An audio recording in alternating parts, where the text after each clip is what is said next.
add in here too to say, as far as us as behavior specialists, how do we know when we should refer out the speech? Do you guys have any specific checklist, or is it just basically, okay, it's outside of my repertoire? And I know I've heard several of you say, like, well, we tried certain things and then that led us to know.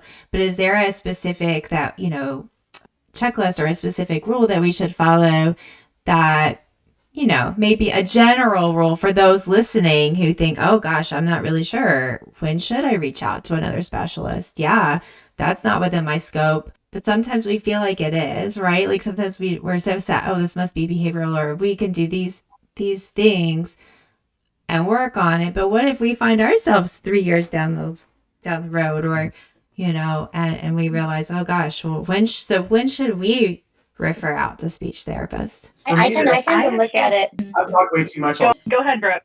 No. I find myself and my team in this position a lot, right? It's what can we do? What can't we do? And let's try it, right? So I think there's two main areas that I know that we're kind of a struggle with, right? So when we have a feeding therapy type of kiddo who's picky eater, behavioral, we know that's what it is. And if we get them so far, kind of like what I was talking about, but then it becomes an oral motor, or there's a tongue lateral, a muscle thing. That's when I started explaining to the parents that we can help them each, because we did this whole sensory thing. There's no common denominator of what the texture is. We can get them to lick it, taste it, but something is happening inside the mouth. That's not kind of, I have no clue the muscles of the tongue.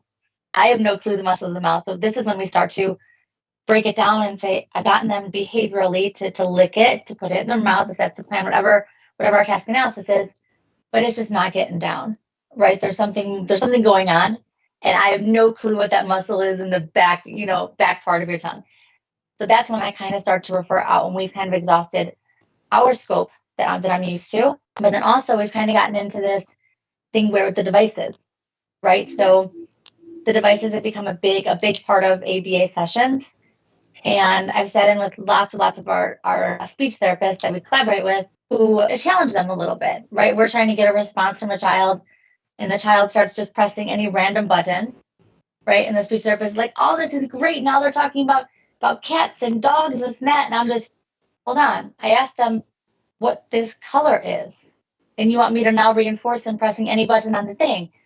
So we have, and I'm very vocal, and it's very, I don't hold back. And I said, if we were completely, and I didn't have a device, you didn't have a device, and you asked me what color my chair was, and I just started saying, dog, cat, I love you, thanks.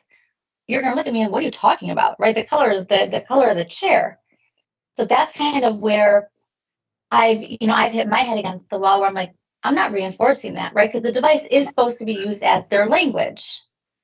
So if a child who has the language starts going off on this tangent, and the speech therapist is saying, no, let's reinforce that and let's start talking about this. That's kind of where I've struggled with, right? Then it's kind of like, okay, I'm gonna take over this one, and I'm gonna prompt him to then say, the chair is green. Do you want to talk about a cat next? But that's kind of where I struggle with this whole. And the devices they're not new, but they're becoming up and coming, right? That everyone now has to get a device, and there's Dynavox, and there's Tobyvox, there's so many things. But I think that's where, and this is why I value what you said so much, is that you understand that ABA side of things, where not every speech therapist does. And I get, getting used to advice and reinforcing them, actually touching it and taking that kind of task analysis and that step work for that we can do too. When push comes to shove and we want them to respond appropriately using that device, it's to answer the question, right? Don't start pressing it, and we're supposed to reinforce it. So I agree with you 1,000%. Thank you so much. I'll send you a thank you card after we're done. So I learned, do not let them just push any old button. We're supposed to label that as a mishit. Yeah. So a mishit is anything that, is not the intended or target key or target word for what we're doing, right?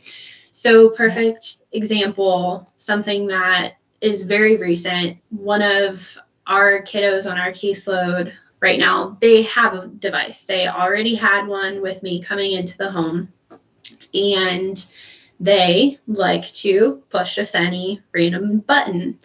And so what we've worked on is, okay, this is happening. We're going to remove the tablet and we're going to redirect them.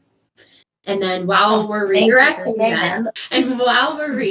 them, we're going to focus on color words. So I want you to go to the color page. They're not allowed to navigate to the color page because they can't handle it right now. And that's okay.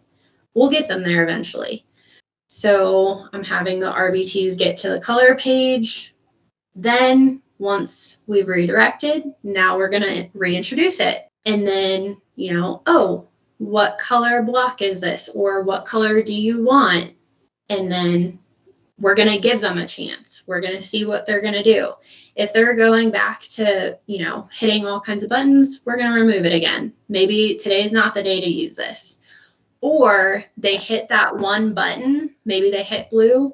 Okay, you're going to remove it right away. It's not going to stay there. It's not going to stay on the tray table. They hit blue. You're going to reinforce the fact that they hit blue. Isn't that removing their voice? That's what's been told to us by speech therapists is anytime you remove a device, Yes. you're removing their voice, and now they can no longer advocate for themselves. Even though they were just pressing. That's the argument that I've gotten too. Yeah. Yeah, they were I've even gotten though that same pressing argument. Yeah. So I can understand that point of view, but I also feel like that device is supposed to be functional, right? It's supposed to serve a purpose. And to your point, Brooke, if you're asking them what's your favorite color, you're not going to get cat, dog, whatever these other answers are. You're not going to expect that. And if we're introducing something so complex as a communication device, we, as a speech therapist, have a duty and an obligation to train how to use it and how it's supposed to be used. And so I don't necessarily see it as removing their voice, especially if they're not connecting that it's supposed to be for communication. If they're just hitting random buttons, there's no connection between that device serves a purpose. Right. And so, Derek, to your statement, I've fought back with a lot of the speech therapists, and I've said, well, if we're working with a kid that doesn't have a device, right? Mm-hmm. And you ask a very direct question, and they start scrolling off this entire, whatever they're saying, chances are we're gonna do either planned ignoring or turning away or redirecting. And so when a speech therapist said, well, then you're taking away their voice, because I've been in that same thing. Like, hold on, we're following the principles, right? This is kind of the plan that we would do if they were totally verbal and cat and dog and house and frog and red, blue, and it's totally not the question. Chances are we're going to either prompt them to say the right one, or we jump into one of our behavior strategies, right? So, but I'm that same thing. You're taking away their device. Not taking away their voice. The device is their voice, and how could you do that? And da da da. But that's kind of the same thing that I've gotten. But I think it's evolved. I do have to say, I think over the past year, more speech therapists, speech pathologists have gotten into not necessarily jumping in our boat, but understanding where our ships are going. But down now, they're finally being like, I get it, right? If we were sitting here, we were having a conversation, I rambled off some random stuff, you might turn away, try to redirect me and get back on it. And then that's when we reintroduce it. I have seen, and kudos to the speech pathology, direction, but we still get stuck in some of those therapists that do come and say, how can you do it? You're taking away their voice. That's not ethical. It's not this, but it's not functional. Right. Yeah. Well, and the other thing is you have these devices that have normally, by the time that someone is seeking treatment, there's a significant history of using that device to play the same 5 seconds of Baby Sharks over and over and over again for about 18 hours a day. So normally you're coming into about 3 to 5 years of history of just that same 5 seconds over and over again. And now you're going to say, we're going to change the entire function of this thing that you get 100% of your dopamine from in massive amounts every single day. We're going to change the function of it. That, and you can only use it for functional communicative interactions. To change the function of that device is going to be a beast of a task.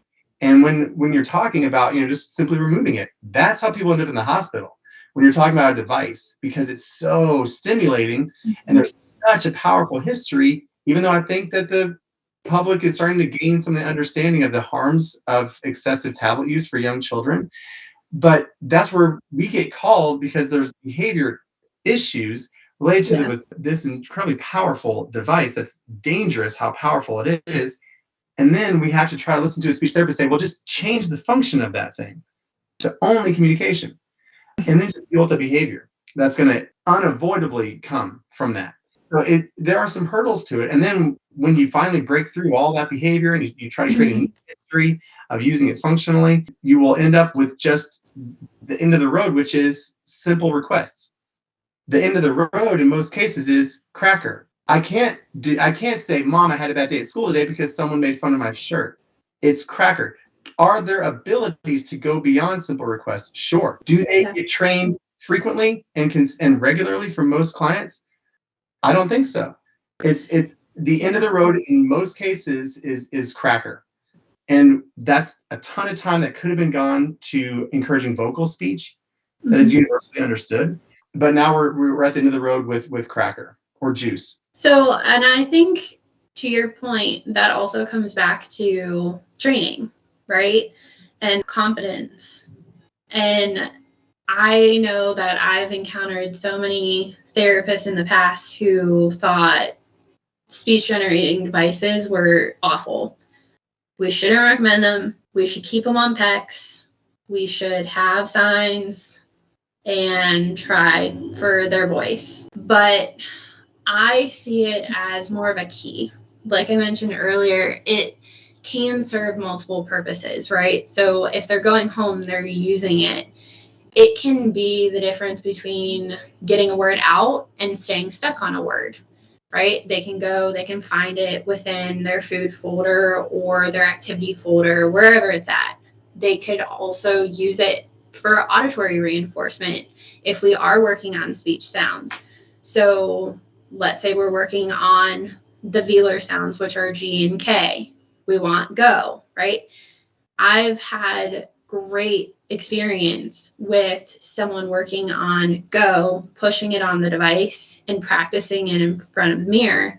And eventually they got that sound and they were able to produce it.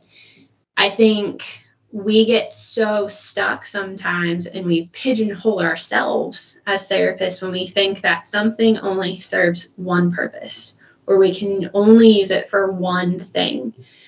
The other part of that too is, you're right, we want them to be able to tell us about their day. We want them to tell us their whole thoughts.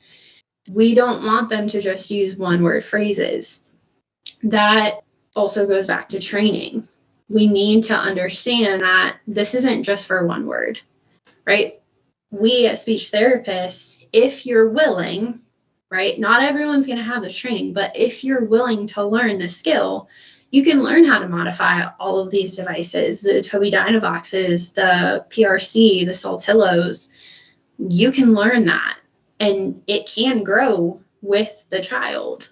So you can have phrases, or you can make it more accessible for them to build their own sentences, their own phrases. And I've done that for all of the people that I've served, whether they're younger kids all the way through my adult population that I work with who have aphasia, right? You want to make it accessible to them, but you have to be willing to go that extra mile, and you have to be willing to not see a limitation on who you're treating either.